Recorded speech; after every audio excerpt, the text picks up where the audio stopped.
Tengan ustedes muy buenas noches. Estamos en un nuevo análisis electoral de cronistas latinoamericanos, considerando que entre el 5 en algunos casos y el 7 de febrero, sobre todo, Ecuador asistió a las urnas para elegir legisladores y presidentes, tras una jornada, bueno, tras muchas jornadas de polémica y varias mesas observadas.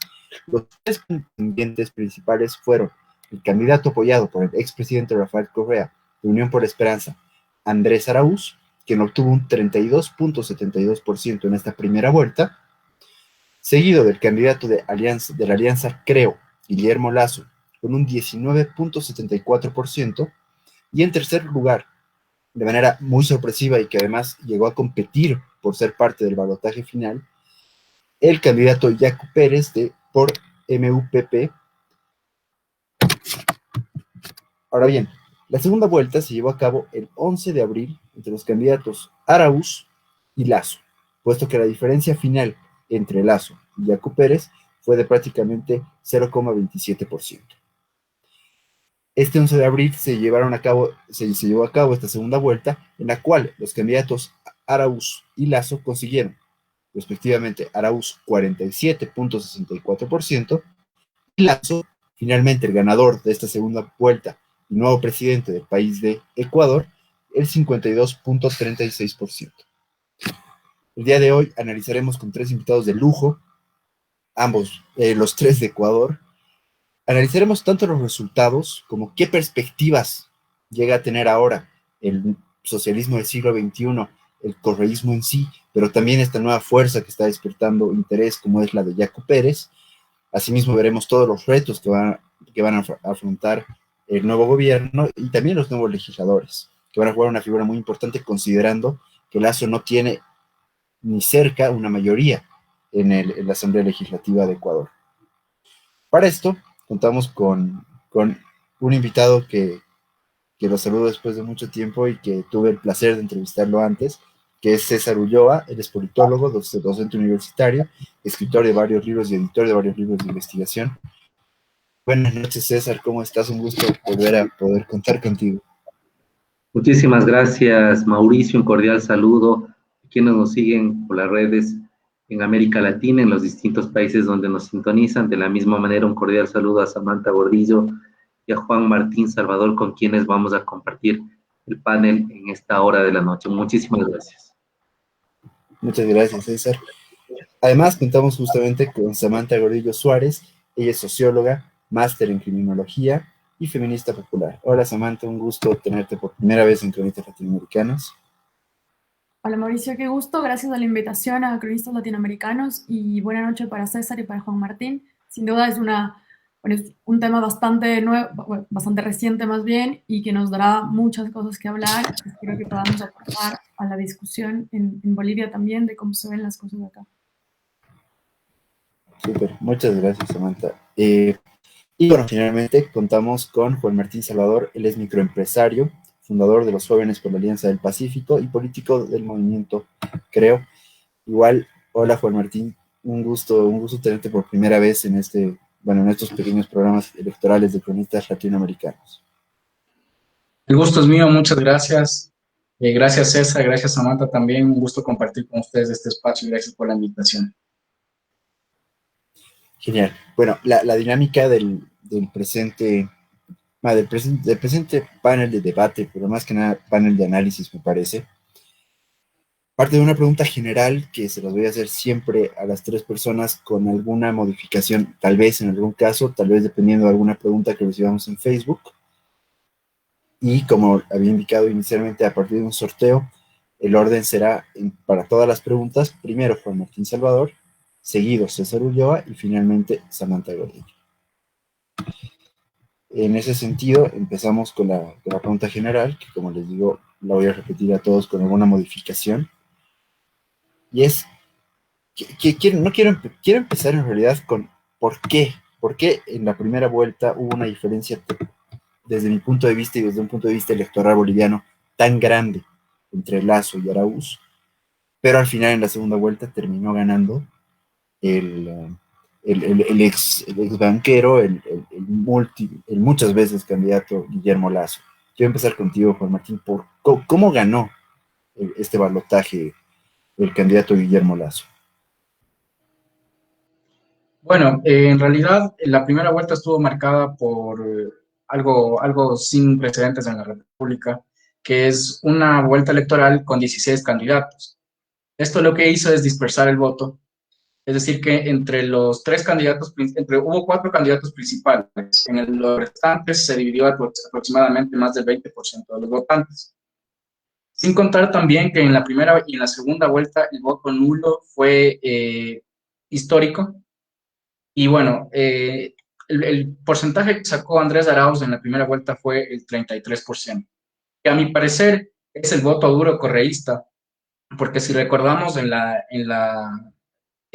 una consulta popular en la que hubo, y la única fuerza política que estaba en contra de esta consulta popular era el correísmo, ya que se derogaba algunas acciones hechas por el correísmo, entre ellas la reelección indefinida, lo cual no permitía a Rafael Correa volver a postularse para presidente. El 30% es más o menos lo que obtuvo el no en esa consulta popular, por lo que yo ya podía, y nosotros ya podíamos percibir que el voto duro del correísmo estaba alrededor del 30%. Ahora, el voto de Guillermo Lasso, se podría decir que el voto duro estuvo alrededor del 20%. Sin embargo, esto no quiere decir que los demás votos no hayan sido exactamente de derecha, liberales o de centro derecha, ya que habían otros candidatos entre esta larga lista de 16 candidatos que también estaban dentro del marco ideológico de Guillermo Lasso. Ahora, ¿qué es lo que pasó? En la primera vuelta, Guillermo Lasso solamente obtuvo alrededor de 1.800.000 votos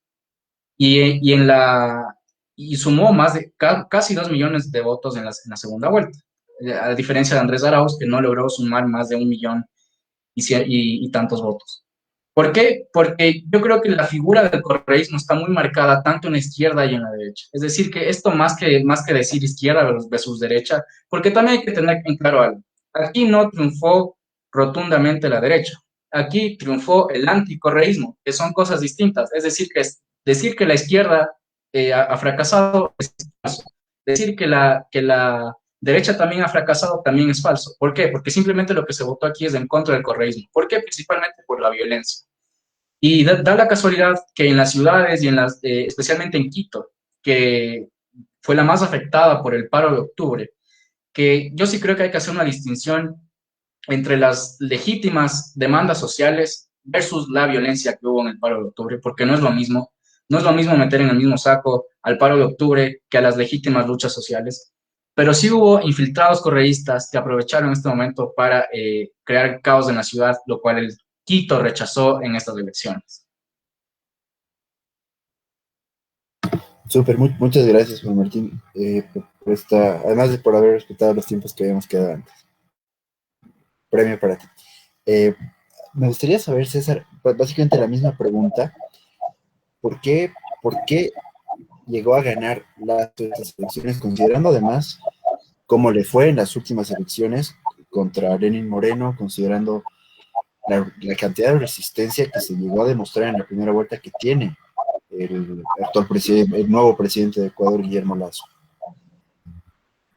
Bueno, creo que Lasso supo reinventarse, que además es bastante jodido, bastante complejo, porque una persona de 65 años que es extremadamente conservador del Opus Dei, de la derecha, del grupo de las élites, que hable de feminismo, que hable de LGBTI, que hable de defensa de los derechos de la naturaleza y de los animales, es extraordinario. Digo extraordinario porque sale del orden de los patrones de alguien conservador, religioso, Opus Dei, de las élites de la banca, es decir, el candidato se reinventó y tuvo tal fuerza de reinvención que pudo colocar en la agenda de la opinión pública temas con los cuales nunca había considerado, nunca había conciliado, y son los temas que de alguna manera son del voto joven. Es decir, era bastante extraño escucharle a un Lasso hace 2 campañas o hace una que en su discurso de posesión hable sobre los LGBTI. Eso era bastante extraño que Lasso hable del apoyo a los feministas, bastante raro que Lasso se case con causas que no son propias del Opus Dei, del conservadurismo, de la derecha. Creo que Lasso pudo reinventarse por una asesoría política que da el giro, y que además pone en discusión temas tan importantes como el reencuentro, como el diálogo, como el vivir en diversos. Creo que ese es un mérito de quien quiso ser presidente, de quien es presidente, y que, insisto, reinventarse a los 65 años no es fácil, porque era trasvestirse, es decir, ponerle una ropa en alguien que no corresponde. Entonces, yo creo que el giro de la campaña fue muy fuerte, pero además Lasso logra sintonizar con los anticorreístas. ¿Qué anticorreístas tenemos? Anticorreístas de extrema izquierda, de derecha, de centro, es decir, el anticorreísmo no solo es la figura de Lasso. Recordemos que uno de los mayores anticorreístas fue Yacu Pérez, es decir, que fue vapuleado, que fue perseguido, que su mujer fue expulsada del país. Es decir, Lasso logra ese voto y además consigue que los principales contendores de alguna manera en sus declaraciones digan que van a votar por él sin que sea explícito. Yo no quiero decir que hay transferencia de votos, logra eso. Y luego lo otro, que el candidato del correísmo era muy mal candidato, pésimo candidato, o sea, tan mal candidato era que nunca pudo desmarcarse del tutelaje, nunca pudo desmarcarse Andrés Arauz de la hegemonía, del liderazgo de Correa, y nunca además Arauz pudo ser Arauz por Arauz. Entonces aquí hay dos cosas interesantes, es decir, Lasso se beneficia de la mala candidatura de Arauz, y me parece que hay que decirlo, es decir, Lasso se beneficia de un mal candidato que tiene un nicho electoral sedimentado de 14 años. Lasso reinventa su estrategia política, es decir, a los 65 años tiene que decir que está a favor de los LGBTI, de las mujeres, etcétera, etcétera. Pero además Lasso logra inocular, ahora que hablamos de vacunas, logra inocular en la mayoría de la población la idea de salir de la polarización, la idea de salir del populismo autoritario, la idea de salir de la bronca, la idea de salir de la pelea. Y además, entre sus mensajes que sostiene durante las 3 campañas, que son prácticamente desde el 2013 hasta acá, Lasso sostiene la defensa de la dolarización, sostiene, ¿no es cierto?, también un modelo económico que da cierta paz a los organismos multilaterales y a los inversores. De ahí que la elección de Lasso logra la reducción de 400 puntos en el riesgo país, es una señal brutal cuando el gobierno tenía 1000 y algo de puntos. Y creo que Lasso logra una remontada fenomenal, porque no nos olvidemos que 2 semanas, con esto concluyo, que 2 semanas, tanto Lasso como Yacu Pérez disputaban el paso a la segunda vuelta. Entonces, de 19 puntos, remontar a 32 y luego ganar con 52, me parece que es extraordinario en términos de los elementos que, insisto, son muy preliminares en esta primera intervención. Muchas gracias. Sí, pero muchas gracias a ti, César. Samantha, estoy seguro que tienes varias cosas que decir, pero me quiero quedar con una pequeña cosita que dijo César, que desde un punto de vista latinoamericano es bien interesante. Las elecciones que ganó Macri en Argentina, se decía que un gran problema que llegó a tener el candidato por el kirchnerismo era que se había separado demasiado de Cristina. Y en contraposición, una cualidad que posiblemente tuvo Alberto Fernández, el actual presidente de Argentina, para ganar las elecciones, llegó a ser que más bien su vicepresidente era Cristina y se acercó al kirchnerismo. En este sentido, en la pregunta general de por qué ganó Lasso, ¿cuál es la calidad de candidato que llegó a tener Arauz y cuál era la cercanía con el correísmo? Y bueno, yo, sí, como dices, tengo varias cosas que decir. La primera es, yo creo que digamos, el triunfo de Lasso se puede traducir en varias cosas. Hay una campaña brutal, o sea, Lasso tiene una cercanía con los medios de comunicación que es evidente. Lasso lleva en campaña, no sé, al menos 3 elecciones en las que nunca ha dejado de estar constantemente en la palestra pública y ha logrado posicionarse como, bueno, como quizás uno de los referentes de la oposición al proyecto político de la Revolución Ciudadana. Yo creo que es fundamental comprender esto. Yo sé que hay mucha gente a la que le gusta hablar de Rafael Correa. Yo sé que Rafael Correa estuvo presente en las elecciones aun cuando no le dejaron presentarse. Pero sí creo que es importante comprender por qué el voto para Andrés Arauz no es un voto, digamos, solo transferido de Rafael Correa o algo así, sino es el apoyo colectivo de la gente a un proyecto político, a lo que ha representado el proyecto político de la Revolución Ciudadana. En ese sentido yo difiero, yo creo que Andrés Arauz no era un mal candidato. Creo que es un candidato que no se enmarca en las lógicas políticas bastante patriarcales que tiene este país. Creo que Andrés era un candidato muy conciliador, un candidato que estaba dispuesto a ir a tender puentes. Prueba de eso es una apertura de una línea de diálogo con el ala más de izquierda del movimiento indígena. Creo que Lazo gana, entre otras cosas también, no precisamente por ser un buen candidato, creo que es por tener una gran campaña de marketing. Creo que algo que reconocer, ya que tú topas a Macri, es importante reconocer que Durán Barba es un excelente estratega político. Creo que es difícil comprender la victoria de Lazo por fuera de, digamos, del juego en el que entra Durán Barba. Es, por ejemplo, cuando tú o alguno de mis compañeros aquí presentes hablaba de cómo Lazo logra reinventarse, Lazo sale con una onda más joven, empieza a hablar del movimiento LGBTI, intenta acercarse al feminismo, es claramente una construcción de un discurso que trata de vender segmentadamente, ¿no? Porque no es el Lazo que se presentaba en los mítines más grandes, el que daba no sé, el que daba la noticia o el que daba su acercamiento hacia el movimiento feminista, que nos quedó claro en la primera semana, de hecho, en el primer día que gana, que era solo un discurso. O sea, cuando tú ves el discurso de Lazo, el día que se reconocen los resultados, el día que se reconocen los resultados, Lazo rompe su discurso feminista. Lazo nos presenta a su hija diciendo, mi hija, la más joven, la que está aquí soltera, como si estuvieras vendiendo un producto. Luego habla de las madres, de las niñas que son madres, que en este país, en mi país, todavía les estamos obligando a parir, a pesar de ser violadas. Y ya no habla del aborto como estuvo hablando en la campaña. Ahora habla de que les vamos a dar asistencia para que cuando sean madres también puedan terminar con sus proyectos de vida. Entonces yo creo que a la final Lazo gana porque tiene una gran construcción de marketing, porque tiene una gran capacidad, digamos, camaleónica de presentarse ante sus electores. Y sí, estoy un poco de acuerdo en que es capaz de aglutinar ciertos votos del anticorreísmo, sobre todo en Quito, que tiene una clase media y un voto joven que no recuerda de dónde viene Lazo, que no recuerda el feriado bancario, que no recuerda que Lazo está aliado con el Partido Social Cristiano, el que desapareció a jóvenes menores que no habían cometido ningún delito, como los hermanos Restrepo, el que persiguió a la disidencia política, y que a pesar de la crisis y a pesar de que Lazo aceptó públicamente que el plan de gobierno que se está llevando a cabo con el gobierno no fue el de él, la gente le vota. Entonces, creo que sí tiene como algunos elementos que ojalá lo sigamos desarrollando a lo largo de la noche, pero yo creo que va por ahí, por comprender la maquinaria comunicacional y de marketing que llevó a Lazo a ganar las elecciones. Súper, muchas gracias. Estamos analizando los resultados de la segunda vuelta de Ecuador. Estamos con César Ulloa, con Samantha Gordillo, con Juan Martín Salvador. Para esta segunda pregunta, y después de esta pregunta, para la tercera voy a leer algunas intervenciones de Facebook porque me voy a copiar alguna de las preguntas, por eso las voy a leer después.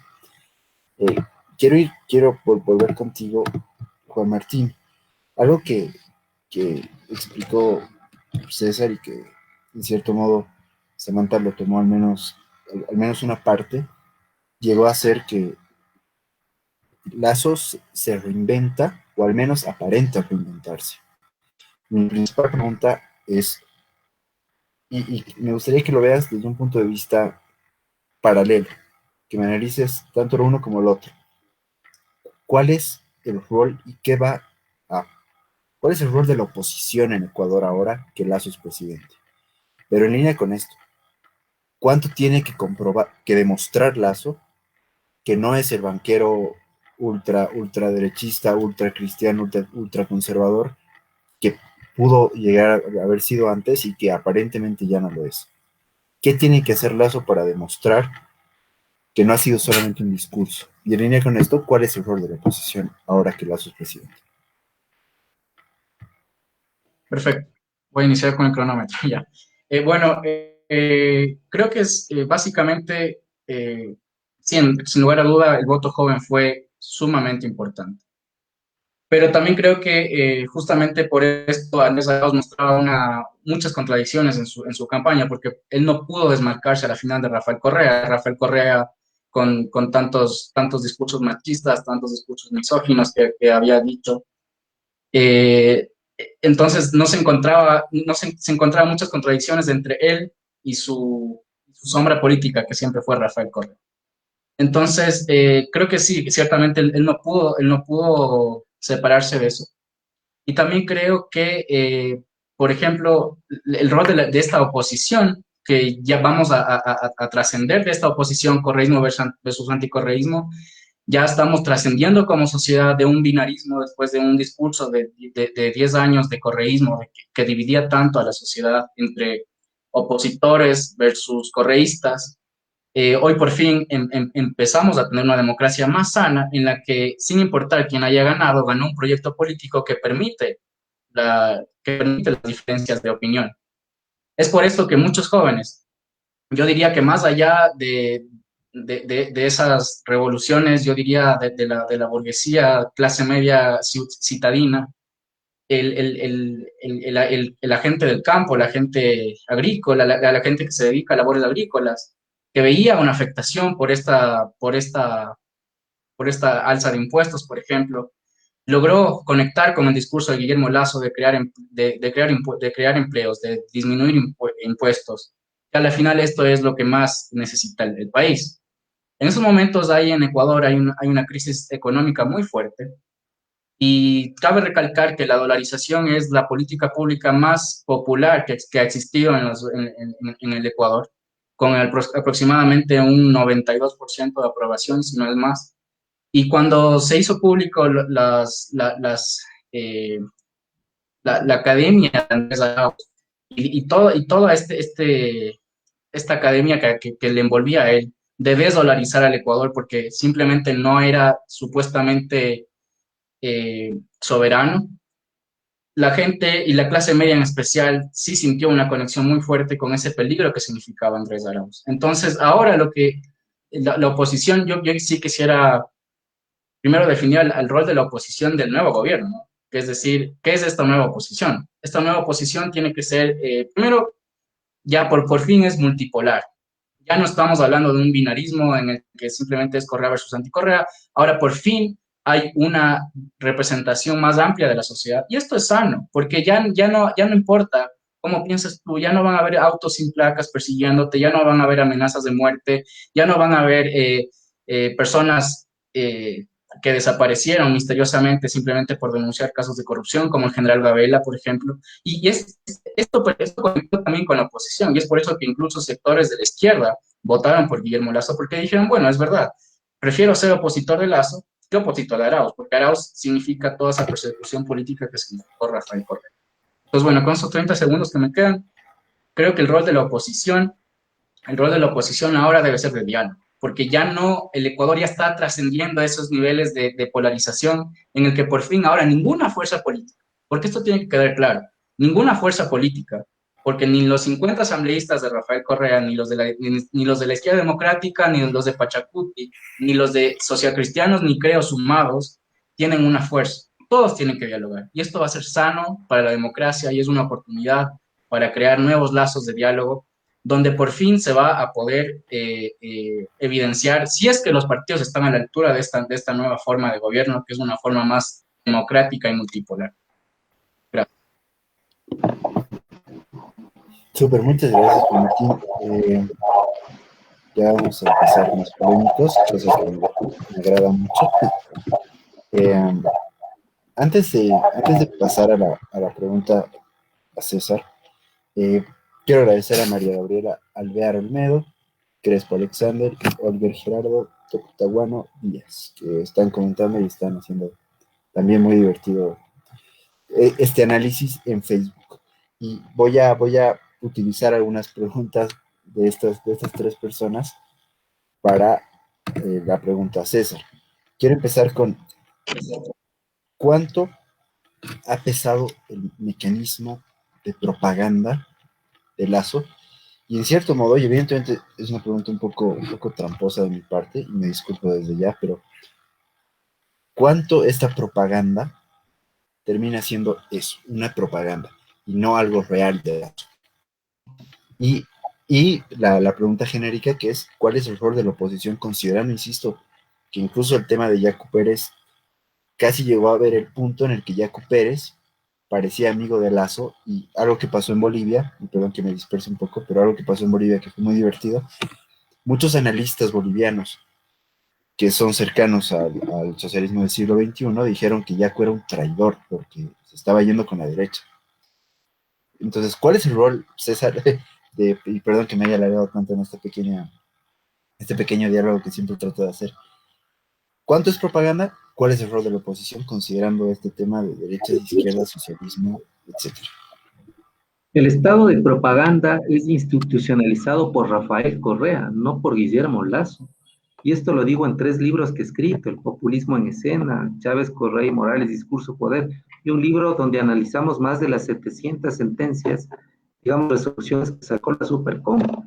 Es decir, nunca antes un régimen tuvo tanta inversión en cosas tan importantes como un sistema de comunicación sobre la base de sobredimensionar el papel de la comunicación a favor del Estado administrado por un gobierno. Es decir, nunca antes tuvimos en el Ecuador, desde la transición a la democracia, una inversión abusiva, grosera, grotesca, que fue la del correísmo. A tal punto es que en el libro que va a salir, que por cierto es un libro académico, no es un panfleto, no es un editorial, nosotros analizamos el triste papel que cumplió Carlos Ochoa, que está por cierto en Bolivia, exiliado por tratar de publicar una ley de la comunicación que alteraba el orden público, que alteraba, es decir, cosas. Pero nosotros vemos cómo, sin ningún criterio jurídico, sin ningún criterio de nada, bajo una serie de conceptos vacíos, se perseguía a la gente. Y no estoy hablando de los grandes medios, ojo, estoy hablando de los medios pequeños, de las provincias que fueron silenciadas cuando el gobierno chantajeaba por no darles la pauta gubernamental y si no les cerraba. Y son medios pequeños, no hablo de los grandes medios de comunicación. Entonces, el estado de propaganda es inaugurado por el correísmo, a tal punto que el secretario particular de la administración pública, luego que fue secretario de comunicación, dijeron una estupidez, porque es una estupidez. Dijeron que, ¿no es cierto?, que el partido, que el Estado se convierte en el partido y el partido era el Estado. Es el único modelo en América Latina donde el presidente era presidente de la República, presidente del buró político, presidente del partido político, presidente del Consejo Nacional Directivo. Entonces, ¿quién inaugura el estado de propaganda en el Ecuador? Es Correa, hay que decirlo con nombre y apellido, y en pocos meses saldrá un libro que analiza 700 resoluciones de la Supercom, donde se ven las barbaridades que cometieron. Y luego entonces decir que Lazo tenía un estado de propaganda me parece absurdo, porque el estado de propaganda nace del Estado. Lo que, además, no nos olvidemos que el estado de propaganda que inaugura Correa es usar los medios incautados, que eran privados, utiliza los sistemas gubernamentales y además hace una alianza con los medios independientes, entre comillas, que hacían canto de sirena a lo que el hombre decía. Entonces, decir que Lazo tenía todos los medios cuando nos olvidamos 14 años de abusiva propaganda, de que Correa los sábados insultaba a quien le daba la gana, judicializaba a la gente con sentencias, me parece una barbaridad. Entonces, yo creo que ahí lo que Lazo hace es, indudablemente, lograr que cierren filas una serie de medios que fueron judicializados por el correísmo por casos como los siguientes: el Gran Hermano, donde se averigua en el inicio del gobierno de Correa cómo su hermano, su hermanito, el Big Brother, el Gran Hermano, ¿no es cierto?, era beneficiario de una serie de contratos de obra civil por el Estado. Y una serie de investigaciones que hacen fuertes, como el caso de Brecht y una serie como el caso Arroz Verde, donde se identifica claramente cómo los principales ministros de Correa, que por cierto están en el exilio, se beneficiaron con coimas y con cosas. Entonces, ¿quién inaugura el estado de propaganda en el Ecuador? Es Correa, y nosotros lo podemos evidenciar con cosas, con resoluciones, no hablando en el aire. Y luego lo otro que me parece interesante decirlo es que, sin embargo, y pese a la corruptela que hubo, porque tampoco es que Correa dejó un maravilloso estado, ¿no? El correísmo tuvo 300.000 millones de dólares, de los cuales casi 70.000 por un cálculo bastante suave, bastante moderado, es el sobreprecio en contratos de las obras civiles. Solo el aplanamiento del Aromo, que es una pista que se utiliza el aterrizaje y despegue de avionetas de droga, costó 1.500 millones de dólares. ¿Cómo se puede aplanar una pista en 1.500 millones de dólares? O sea, es demencial. Ayer se celebra en el Ecuador, digamos, no se celebra, se recuerda, porque no debería celebrarlo, deberíamos celebrarlo si se hubiera logrado, el terremoto que afectó a las provincias de Manabí y Esmeraldas, y tuvieron hasta el descaro, la Revolución Ciudadana, de llevarse los propios impuestos que los ciudadanos dimos. Yo he estado en Manabí 3 meses, recorriendo donde hasta que se recuperó el terremoto. Pues vale la pena a la gente que nos escucha del progresismo, entre comillas, que sepan que los 14 años del correísmo fueron 14 años de robo, de atraco. Y a mí no me da vergüenza decirlo, porque fueron 14 años de robo y de atraco. Entonces, frente al robo y el atraco, más la bronca, la gente se exacerbó y no votó por ellos, ¿no? Muchas gracias, César. De todos modos, la tercera pregunta, te voy a preguntar el tema del rol de la oposición, así que no hay ningún problema. Tómeme como el periodista que quiere sangre, así que me encanta que haya mucha polémica y es genial porque además estoy con 3 personas que literalmente están dando datos, es decir, no están diciendo tus lentes te quedan feos, están diciendo el rol de Lazo antes, están diciendo el rol de Correa, entonces muchas gracias a los 3 en realidad por este nivel de debate y también por este nivel de respeto. Pasamos contigo, Samantha. Y en mérito de las soluciones, obviamente, cualquier cosa que quieras aclarar, súmalo a lo que te voy a preguntar ahora, que es, ¿cuál es el rol de la oposición? Quiero darte un pequeño pico feito de...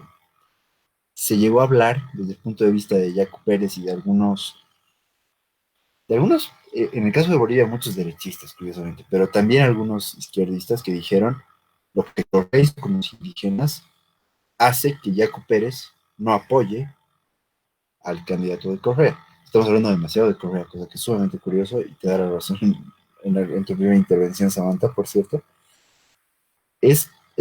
A partir de cuál es el rol de la oposición en Ecuador ahora, ¿qué se hace en el caso de Yacu Pérez? ¿Y cuál es el rol de Yacu Pérez? Considerando esta pequeña intervención que te digo se llegó a hablar de que Correa fue muy anti-indigenista. Por favor, Samantha. Bueno, no sé, tengo algunas cosas que empezar. La primera, creo que mi colega César tuvo un error con los cálculos. Son 10 años de correísmo y 4 años de gobierno de Lenín Moreno junto a Guillermo Lasso. Creo que es importante hacer esta precisión porque Lasso reconoció en agosto del 2017 que el programa de gobierno que Moreno estaba aplicando era el que él había presentado en las elecciones pasadas.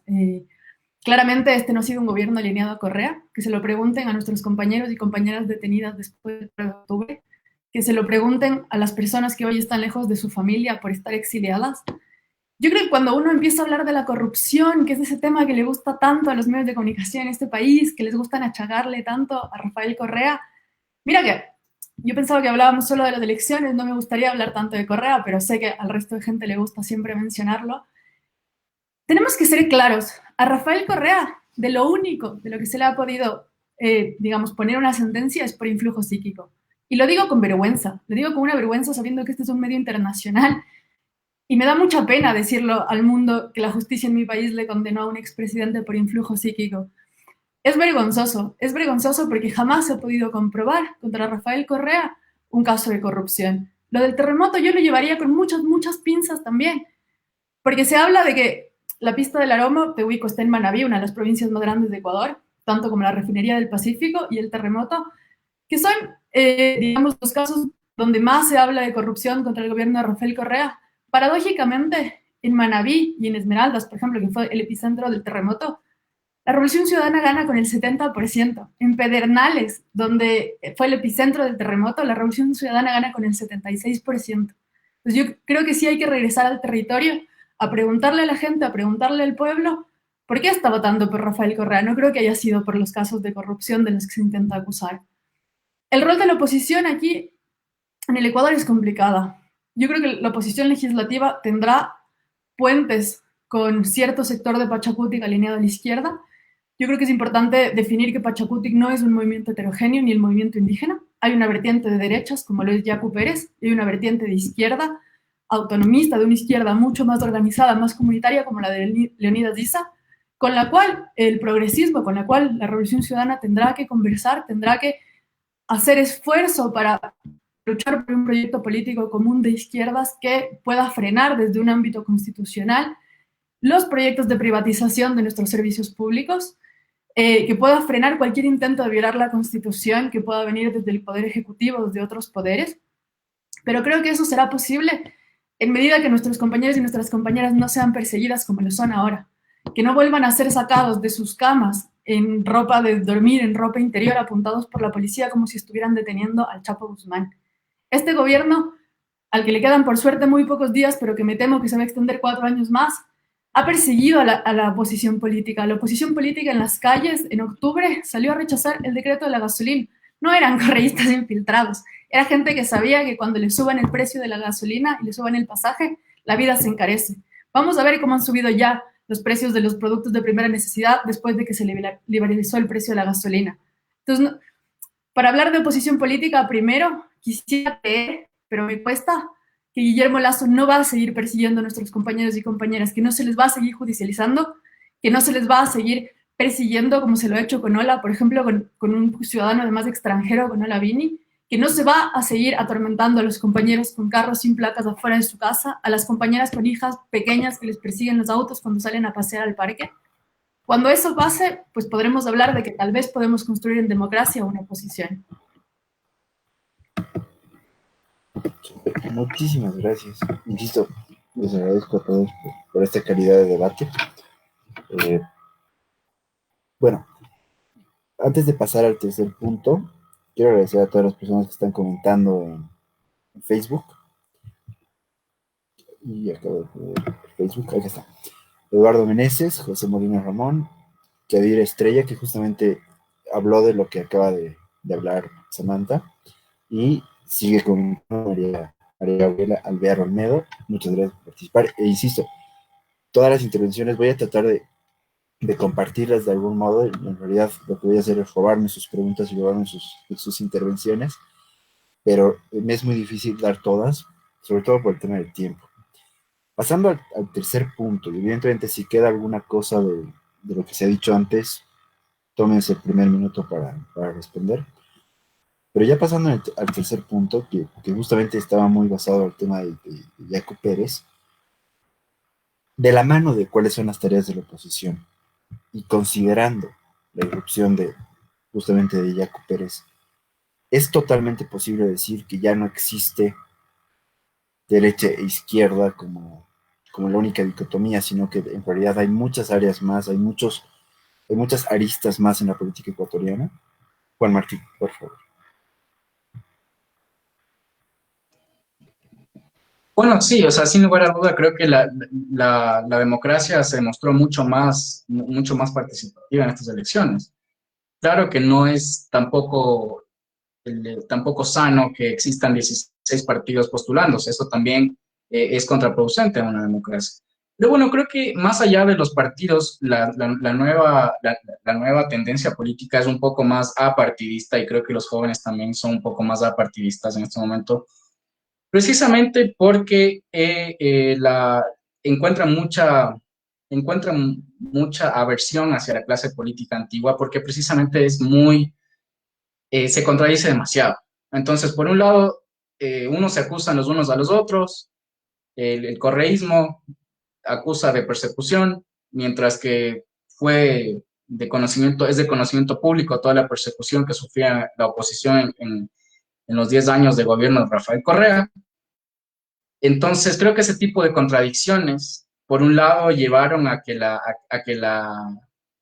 campaña se torne más por ese lado. Es decir, que ese tipo de contradicciones alejaban mucho al votante del centro, y creo que ahora es reto y es el principal momento, es el mejor momento para que aparezcan nuevas formas de pensar, nuevas formas de hacer política especialmente. Creo que, por ejemplo, Javier Hervas es un candidato que logró conectar mucho con el voto joven. Muchas veces criticado por sus formas poco ortodoxas de hacer política, pero sin embargo eso es lo que él logró. Distanciarse de la clase política, porque en estos momentos todo el mundo está harto de esa clase política. Y en este momento hay un gran problema, que es la poca credibilidad que tienen las instituciones ecuatorianas. La Asamblea Nacional es una de las instituciones que tiene aproximadamente 3% o 2% de credibilidad. El presidente tiene una credibilidad o una aceptación del 5%. Es decir, la crisis institucional que estamos viviendo es muy fuerte. Entonces, en estos momentos vamos a atravesar procesos muy interesantes, en los que gracias a que el nuevo gobierno es en esencia democrático y no está, y no cae en este hiperpresidencialismo donde de por sí se persigue simplemente por pensar distinto. Vamos a tener el surgimiento de nuevas formas de pensar. Ahora, ¿qué es lo que a mí me alegra personalmente? Es que más allá de cualquier opinión política, la gente ha votado en contra, en rechazo, no necesariamente en apoyo a Guillermo Lasso. Yo creo que el apoyo a Guillermo Lasso fue alrededor del 30%, el restante fue un rechazo a la violencia que se pudo palpar, porque es verdad, la mayoría de jóvenes, por ejemplo, yo tengo 23 años, la mitad de mi vida fue en el correísmo, y es difícil olvidar cuando en tu adolescencia viviste toda la persecución, en tu adolescencia viste a toda la persecución y el aparataje estatal en tu contra. Entonces, esa memoria está más viva, ¿no? Y creo que ahora los jóvenes van a ir más allá de estas luchas de partidos políticos y van a ir más por las ideas. Creo que es ahora el momento de la participación de la sociedad civil. Es decir, que gracias a la apertura democrática, este va a ser el momento no de los partidos políticos, sino de la sociedad civil, de fundaciones, de organizaciones sociales, etcétera, que por fin van a tener el espacio de dialogar con el poder y entender que el poder no le pertenece al gobierno de turno, sino que se lo construye entre un sistema de pesos y contrapesos, que es lo que se nos ha olvidado mucho en Latinoamérica, que es como que tenemos la idea de que el gobierno de turno llega, saquea todo lo que puede, atropella a a cualquiera que piense distinto, y por fin estamos trascendiendo esto. Entonces, más allá de los partidos políticos, esta es la oportunidad de de su sociedad ecuatoriana. Pero sobre todo, primero lo primero, hay una economía que levantar, hay empleos que crear, y por fin un gobierno que entiende que la riqueza la crea el sector privado, no se la crea mediante más ministerios ni mediante más empleados públicos, que por cierto, tuvieron que ser despedidos porque ya no daba más la liquidez, o sea, eso no es ideológico, es simplemente sumar y multiplicar, sumar y restar. Si no dan los números, no se puede mantener un Estado tan ineficiente, obeso y corrupto como es el Estado ecuatoriano, que por cierto hasta ahora Lenín Moreno no ha logrado reducirlo. El gasto corriente sigue siendo alto. Súper, muchas gracias, Juan Martín. Te tenía una repregunta, pero me lo voy a guardar para el cuarto bloque. A todos en el cuarto bloque voy a hacer una pequeña repregunta interrumpiéndolos, porque lo voy a hacer con Juan Martín, entonces, justicia y ustedes saben. César, la misma pregunta respecto a lo que viene a ser la llegada de la nueva figura de Yacu Pérez y cómo se lo considera Yacu Pérez como un aliado de la derecha que no debería ser aliado de la derecha, o como indigenista, que sí va a ser un cambio respecto a todo lo que viene a ser el indigenismo en Ecuador. ¿Cuál viene a ser el rol de la oposición considerando esta nueva figura de Yacu Pérez? Y en súper cortito, como adición a la pregunta hacia ti, ¿cuánto tiene que demostrar Lasso que no es totalmente de derecha? O más bien, está bien que sea consecuente si es que es de derecha. A ver, yo quisiera recordar dos eventos en mi calidad de docente universitario y de autor de algunos informes sombra que se presentaron en el 2007 en la comisión, en el Comité de Derechos Humanos en Ginebra y luego en el examen periódico universal donde el Ecuador quedó muy mal parado. En ese momento era canciller Guillaume Long. No hubo nunca antes un momento en el Ecuador, en la historia republicana, que el Comité de Derechos Humanos de Naciones Unidas, que no es de izquierda, de derecha, que no es de centro, es el Comité de Derechos Humanos, y luego el examen periódico universal llamó tanto la atención al Ecuador por transgresión al Pacto de Derechos Civiles de Costa Rica y transgresión a los derechos humanos en general, en el gobierno maravilloso del progresismo de la Revolución Ciudadana. Y me gusta hablar con datos y con cifras porque no vengo a dar doctrina ni cátedra ni a repetir, ¿no es cierto?, categorías del 60 ni de los 70. Por lo tanto, decir el día de hoy que hubo persecución en los 4 años, cuando nos olvidemos los 10 años vergonzosos, que el Ecuador nunca tuvo tantas recomendaciones del Comité de Derechos Humanos en el 2017 en Ginebra y que no pasó el Ecuador el examen periódico universal, cuando su canciller Guillermo Long es desconocer lo que significa la doctrina Roldós que se inaugura en el 79 en Riobamba del presidente que sale a la democracia y lo que ha sido el Ecuador en esa materia. Ni siquiera en el gobierno de Febres Cordero el Ecuador tuvo tantos llamados de atención del Comité de Derechos Humanos de Naciones Unidas. Y habla alguien que fue autor de sus informes. Entonces, no estoy hablando de cosas en el aire. Luego, lo otro, ¿por qué los indígenas se fueron con Lazo? ¿Y por qué Lazo gana en Cotopaxi? ¿Por qué gana en Tungurahua? ¿Por qué gana en Chimborazo? ¿Por qué gana en Loja? ¿Por qué gana en las provincias donde hay mayor población indígena? Porque nos olvidamos que el señor Correa les perseguía, que el señor Correa les arrastraba, que el señor Correa les memeaba y que el señor Correa les basureaba. Les basureaba. Y yo digo las palabras sin filtro porque hay que decir las cosas por su nombre. Si quieren el lenguaje académico, les digo edulcorado. El señor Correa tenía deslices, pero el señor Correa les basureaba y les basurió. Tal es así que cuando el señor Arauz se da la mano con Jaime Vargas, presidente de la CONAIE, el hecho tan estrepitoso les lleva al abismo, porque no se puede entender de otra manera. O sea, cómo el voto indígena, cómo los indígenas le iban a dar el voto a Rafael Correa, después de que Rafael Correa les dijo ponchos dorados, emplumados, indigenismo infantil, naturalistas imbéciles. Ese era el lenguaje que utilizaba Correa. Y no nos olvidemos. Hay un informe también donde si uno mira los adjetivos que utilizó Correa para los indígenas, cualquiera se queda frío. Y no nos olvidemos además, porque a mí me gusta hablar con ellos, he mencionado los informes del 2017 al Comité de Derechos Humanos, el examen periódico universal, y no nos olvidemos que a las feministas también Correa les dio duro. O no nos olvidemos que la prefecta Pavón, que la asambleísta Guiñaga y la asambleísta que está en México Buen Día fueron calladas o llevadas a la congeladora cuando sus propias asambleístas pusieron en debate el tema de la despenalización del aborto. O no nos olvidamos que Correa en el famoso Plan Familia estaba en contra que se use preservativos como una medida, ¿no es cierto?, anticonceptiva auténtica. Entonces, claro, los indígenas le dan el voto a Lazo, porque yo no creo que los indígenas se olviden todo lo que Correa les insultó durante 10 años. Pues.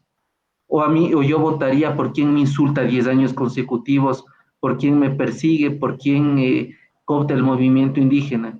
Porque si la gente vota por quien le insulta, entonces ahí me parecería que algo sucede. Y luego lo otro que valdría la pena decirlo es que pese a todo lo que ha ocurrido durante los 14 años, digamos los últimos 4 años, habría que decir también pues que el 70% del gabinete del presidente Moreno eran ex coidearios que nacieron del útero de la matriz de Alianza País. Porque nombres yo puedo decir el 70% del gabinete correístas que luego se hicieron morenistas, pues.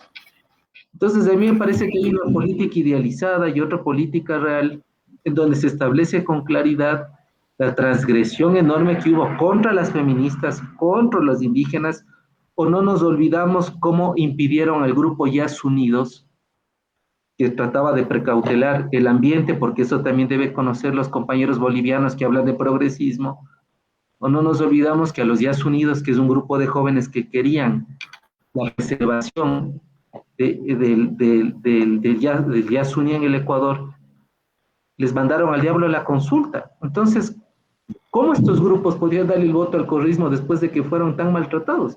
Entonces era lógico que Pérez o los otros le den el voto, ¿no es cierto?, después de recibir tantos insultos, incluidas las feministas, ¿no? Incluidas las feministas. Perfecto, muchas gracias, César. Y bueno, ya en línea y seguimos con esta tercera pregunta de este tercer bloque. Estamos analizando la segunda vuelta de Ecuador. Estamos en un debate que personalmente me está encantando. Me dedico a la comunicación, así que me tiene que estar encantando. Estamos con César Ulloa, estamos con Samantha Gordillo y estamos con Juan Martín Salvador, analizando la segunda vuelta de Ecuador. Samantha, te repito la pregunta de cuál es el rol de la oposición, pero ya incluido básicamente directamente a lo que viene a ser el rol de Jaco Pérez y del indigenismo y de cierto tipo de voy a decir, cierto tipo de minorías que en este momento se van a hallar en cierta medida en una posición un poco, desde mi punto de vista, dicotómica. Si les parece que no, corríjanme y ustedes saben mucho más que yo. Pero quiero sumarte una pequeña pregunta que es algo que pasa en Bolivia, que pasó en Bolivia, que es sumamente divertido. En el momento en el que asume Evo Morales y en el momento en el que Evo Morales en Bolivia cobra cierto tipo de poder, pero al mismo tiempo hace que el partido de poder deje de tener a los verdaderos idearios del movimiento al socialismo, algo que ocurre mucho es que hay un sector burgués en el movimiento al socialismo, en el partido de Evo Morales, que se vuelve totalmente paternalista con los indígenas. No necesariamente los protege, no necesariamente les garantiza derechos, lo que hace es paternalismo. Mi pequeña pregunta respecto que yo sumo a tu intervención, Samantha, es, ¿tú crees que un error que puede llegar a ocurrir o algo que puede llegar a ocurrir con Lazo es justamente que se venga un paternalismo que es básicamente una forma de discriminación con los indígenas? Por favor, Samantha. Bueno, yo, varias cosas en verdad. La primera, creo que cuando referimos al movimiento indígena, y voy a volver a hacer énfasis sobre esto, no hablamos de un movimiento homogéneo, único ahí, hablamos de un movimiento indígena diverso, de un movimiento indígena que tiene por un lado, una lucha histórica, popular, alineada a los derechos de los pueblos, alineada además a una lucha social que no ha visto solo por el movimiento indígena. Me recuerdo claramente en los 90s, cuando el movimiento indígena toma mucha fuerza en Ecuador, tenía un cartel hermoso en sus manifestaciones que ponía siempre adelante, nada solo para nosotros. Es un movimiento indígena que ha estado aliado siempre a la lucha histórica del pueblo de la izquierda, y un movimiento indígena corporativista que ha recibido dinero de las ONGs extranjeras, que ha estado aliada siempre del lado de la derecha, como lo es el señor Yacu Pérez, que sí, Yacu seguramente se sentará con Lazo, porque finalmente su ideología está del mismo lado, son de derechas. Nosotros, los militantes de la izquierda, de una izquierda muy diversa, reconstruiremos, digamos, nuestro proyecto popular con esos otros indígenas, con esos otros sectores indígenas que siempre han estado aliados a lo popular. Esos indígenas a los que Lazo y Nebot pedían mano dura en octubre, a esos a los que Nebot, que es el señor que se hace la foto cuando gana Lazo al lado, les dijo que se quedaran en el páramo y que él iba a estar dispuesto a todo para defender su ciudad, que es Guayaquil, para que no entraran. Con esos indígenas, nosotras y nosotros vamos a tender todos los puentes, así como estamos tendiendo puentes desde los feminismos, porque además el feminismo es diverso también, ¿no? Hay un feminismo muy liberal, también hay un feminismo popular, de las que estamos en la calle poniendo el cuerpo, de las que estamos en la lucha diaria por nuestras compañeras, que sabemos comprender, digamos, los límites que pudo tener en su momento, por ejemplo, el discurso de Rafael Correa. De hecho, agradezco, por ejemplo, que hoy por lo menos haya una mujer acá, es un esfuerzo bastante interesante para que podamos hablar desde el feminismo de las mujeres, porque si no, a los compañeros siempre les gusta darnos hablando y darnos diciendo lo que deberíamos sentir las feministas, y eso es complicado. Que hemos entendido, digamos, que hay que tender estos puentes con un campo popular amplio, con un campo popular que tiene ahora una tarea muy importante, que es ver por todos y por todas, ¿no? Yo creo que una de las tareas más importantes de la oposición en este país va a ser velar el tema de la vacunación. Tengamos en cuenta que en nuestro país la vacunación ha sido muy, muy mala. No hay un plan de vacunación. Tuvimos un ministro que era el decano de una universidad privada que huyó a Miami, que decía que tenía el plan de vacunación en la cabeza. Un ministro que además era muy cercano al señor Guillermo Lazo, que ahora está en Miami porque tiene una orden de fiscalía por haber vacunado a su madre, saltándose la fila de vacunación a su madre y a sus amigas en el geriátrico más caro de la ciudad de Quito.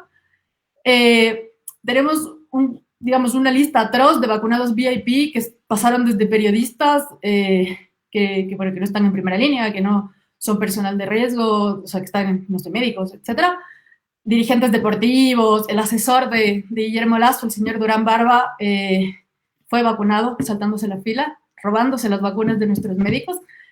Yo, en verdad, asumía que este sería un debate un poco más teórico, me gusta mucho la teoría, vengo un poco de la teoría, pero como allí lanzamos por ahí un poco de entre propaganda y insultos al progresismo, o sea, de paso, hubiera venido con camiseta del influjo psíquico, alguna cosa así más divertida.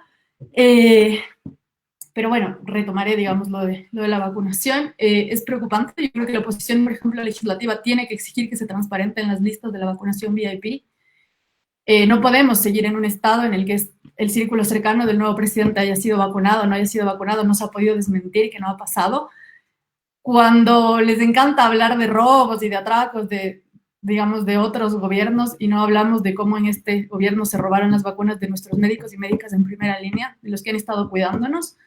Les encanta hablar de la reducción del Estado, de la necesidad de reducir el Estado, cuando nadie está diciendo de frente que cuando hablamos de servidores públicos despedidos, estamos hablando de médicos, médicas, enfermeros, enfermeras, camilleros, etcétera, que fueron despedidos, que es lo que nos tiene, entre otras cosas, en el nivel en el que estamos. En Quito, en la capital de Ecuador, al día mueren 65 personas por COVID.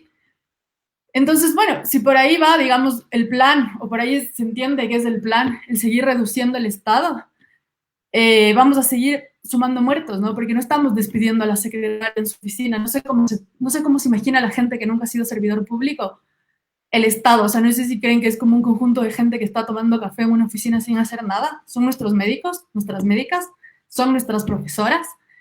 Y no es que no da la suma y la resta para mantener al Estado y para mantener a los servidores públicos. Sí da. El problema es con qué política se gobierna. Es para qué se utiliza el dinero del Estado.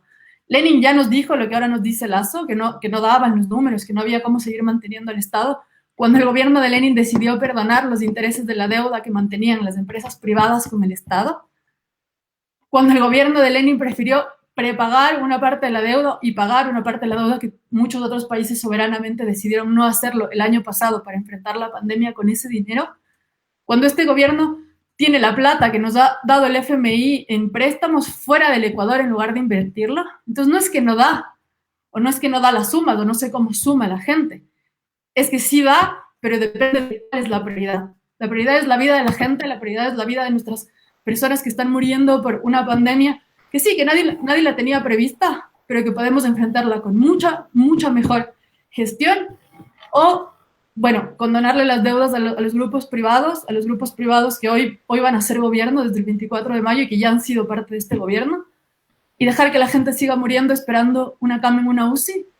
Ahí la pregunta es, bueno, esa es la elección, ¿no? Los grupos, las élites, que son los que triunfaron realmente el domingo pasado, o la vida de las personas. Súper. Muchas gracias, Samantha. Bueno, sí, del mismo modo que me parece, y es algo que en realidad me parece que es sumamente importante que existe un debate y que literalmente no se reúne gente a decir, esto es azul, sí, esto es azul claro, sí, esto es azul oscuro, sí, todo es azul.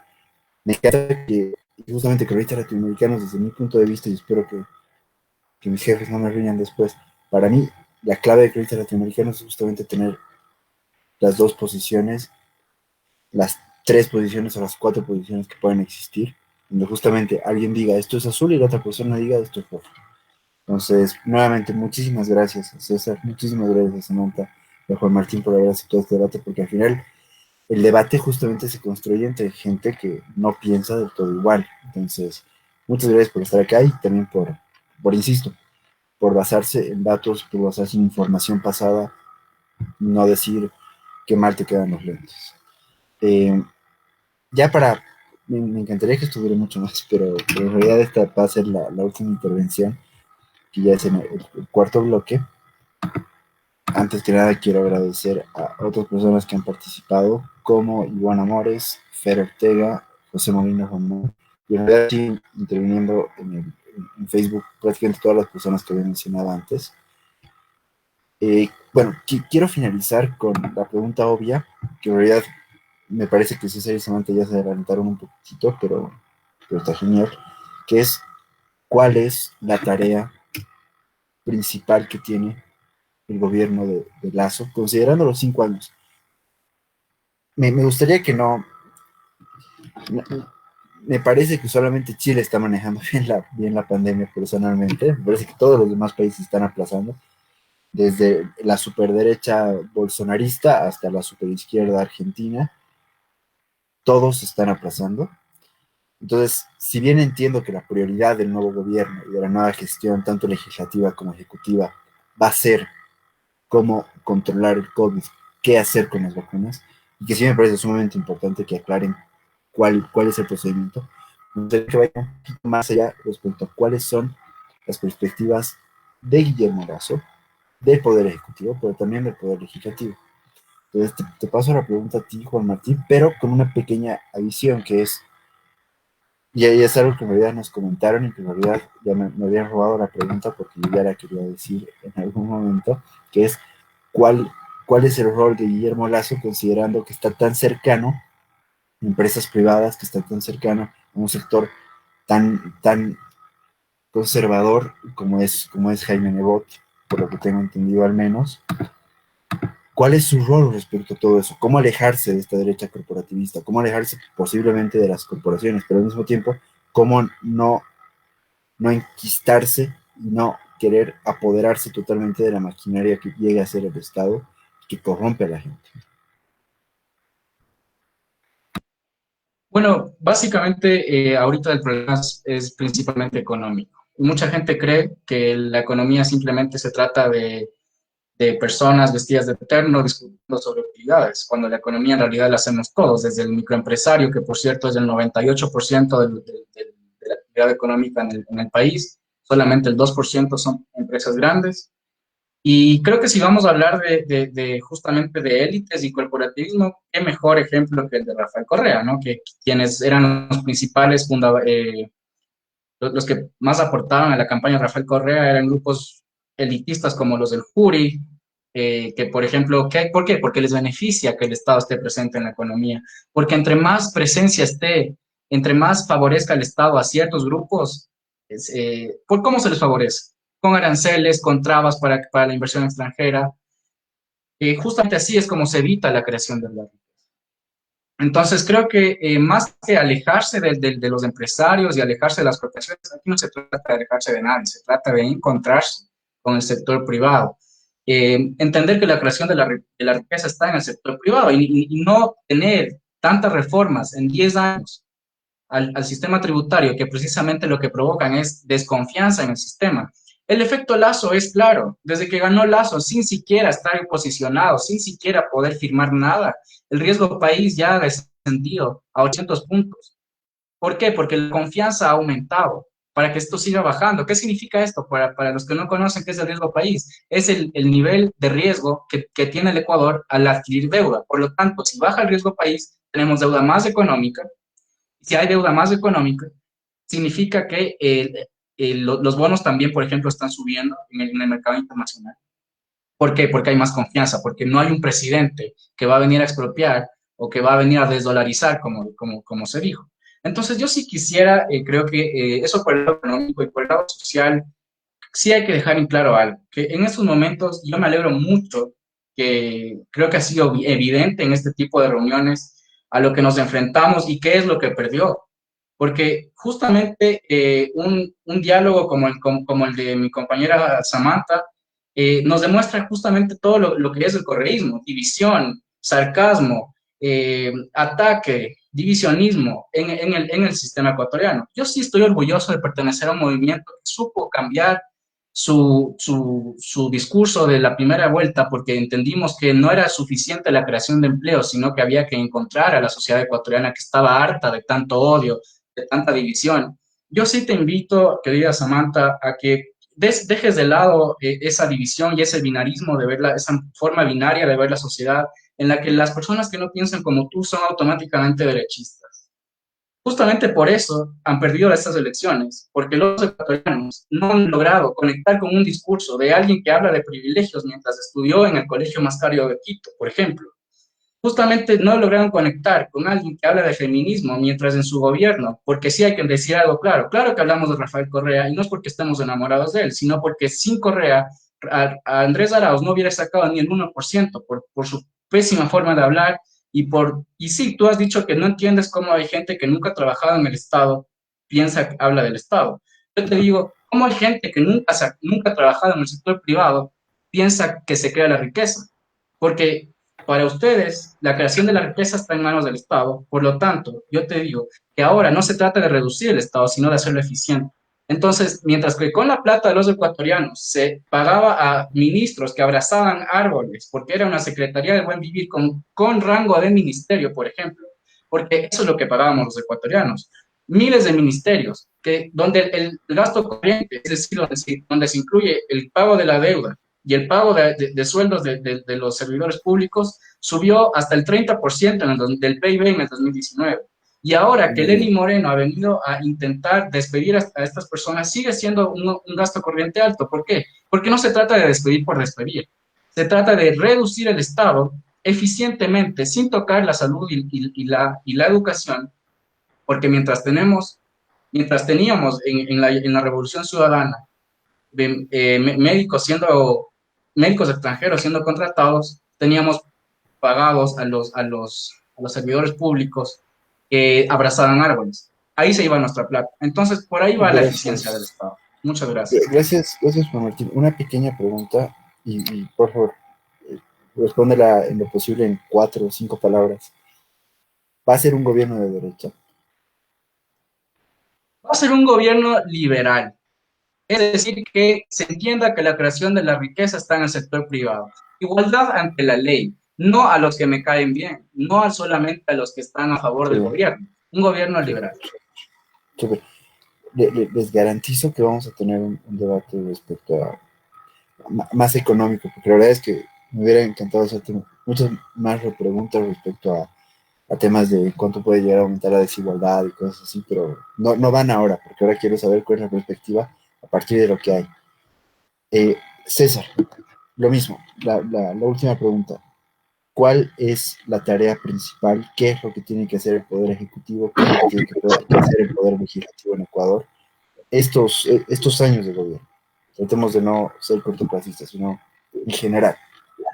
Bueno, el mayor reto es la recomposición del tejido social. El último informe del Latinobarómetro de las Américas al 2018 nos señala que apenas 1 de cada 10 ecuatorianas y ecuatorianas cree en el otro. Segundo indicador muy fuerte del Barómetro de las Américas, no del Latinobarómetro, sino del Barómetro, nos dice que el 30% de la población justifica actos de corrupción en la medida que esto beneficie de manera personal o colectiva. Por lo tanto, la corrupción comienza a naturalizarse. Tercer elemento súper fuerte que me parece importante, que los términos de violencia, agresividad más delincuencia están en incremento.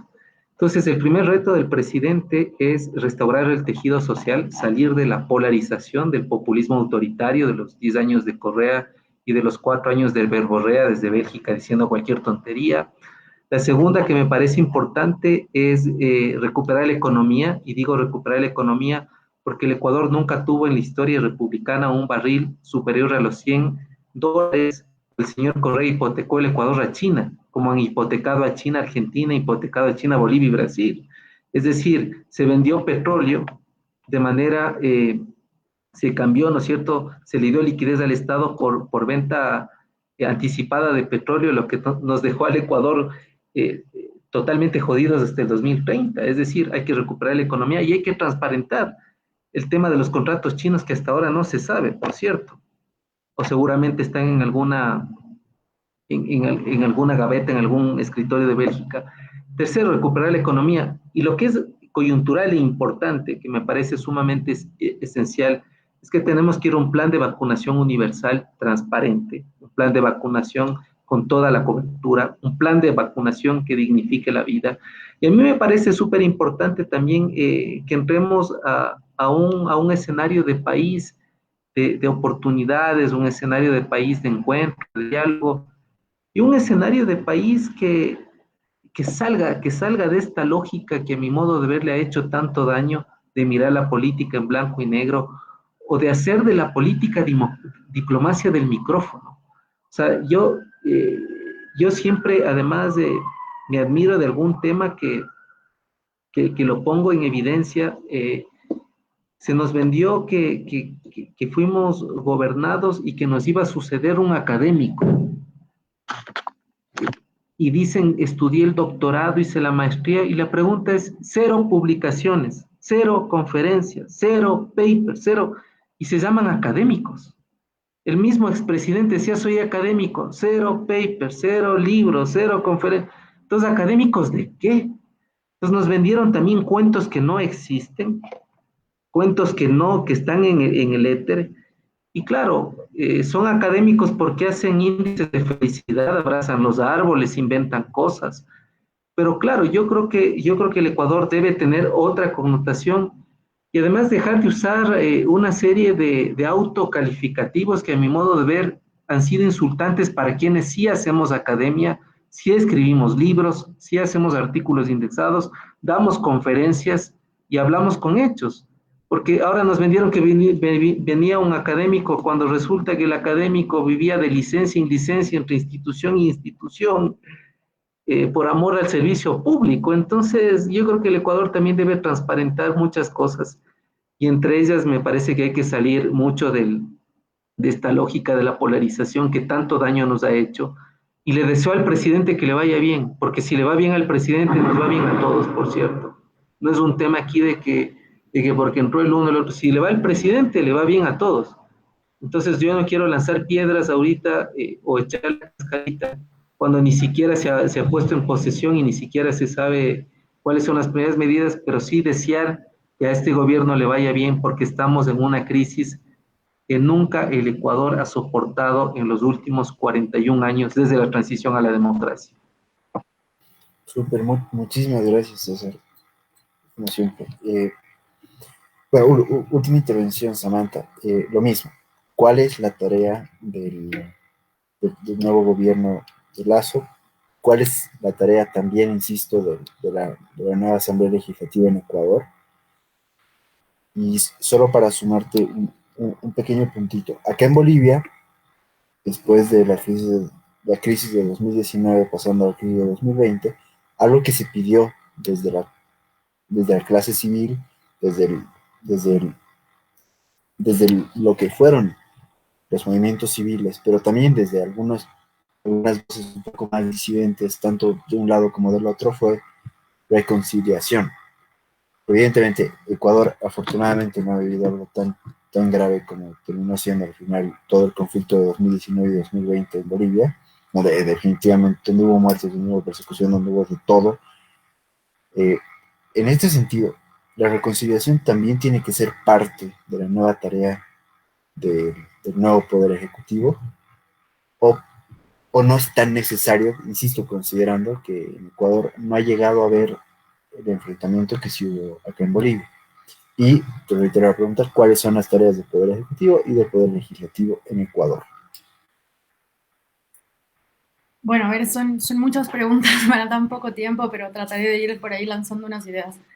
Yo creo que la reconciliación es un término muy, digamos, no sé, tal vez muy moral. Yo creo que sí necesitamos avanzar hacia agendas amplias en defensa de los derechos, pero para que haya una reconciliación, creo que tenemos que empezar por reconocer las violaciones de derechos humanos, reconocer el informe de la Comisión de la Verdad de la Defensoría del Pueblo en el que se reconoce que durante el gobierno de Moreno, en el que felicitó Lasso, felicitó a Nebot, la represión, hubieron muertos, hubieron violaciones sistemáticas de los derechos humanos. Ya que nos gusta hablar de informes y de informes de organismos internacionales también, reconocer que la CIDH vino hasta este país para darse cuenta de la persecución política contra el correísmo como una fuerza política, ¿no?